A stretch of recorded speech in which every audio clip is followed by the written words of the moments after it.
Welcome back.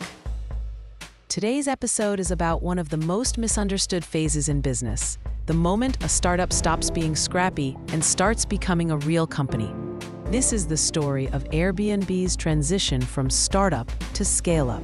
In the beginning, Airbnb wasn't built on systems. It was built on improvisation.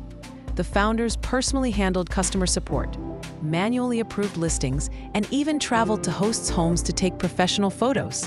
Growth was slow, but every problem was visible, human, and fixable. That hands-on approach created trust, and trust fueled growth. But then growth accelerated faster than anyone expected.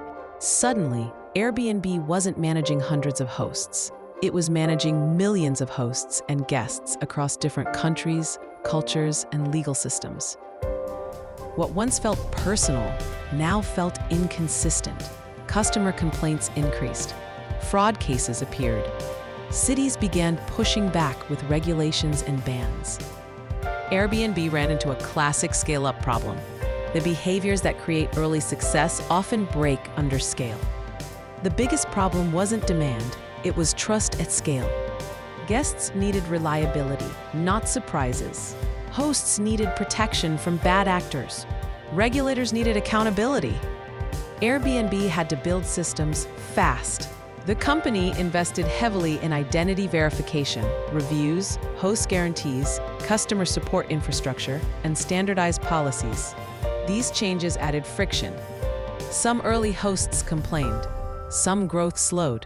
But leadership made a critical decision: scale trust before scaling volume. At the same time, Airbnb professionalized its leadership team. Founders who once made every decision themselves learned to delegate. Experienced executives were brought in to build operations, legal frameworks, and risk management, areas that didn't exist in the early days. Still, Airbnb protected one thing above all else: its mission. Every new process was evaluated against a single question: does this help people feel safe enough to belong anywhere? Some ideas that improved efficiency but damaged trust were rejected. Others were redesigned.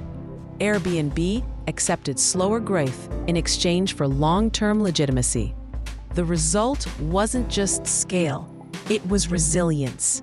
Airbnb survived regulatory battles, global crises, and shifting travel patterns because it invested in structure before chaos forced it to. The lesson? Scaling isn't about copying what large companies do. It's about turning your core values into repeatable systems. Startups fail at scale not because they lose creativity, but because they delay discipline for too long. Thanks for watching. For more business English tips, follow our Instagram @bpropeller, our LinkedIn Propeller Business English, and our website bpropeller.com.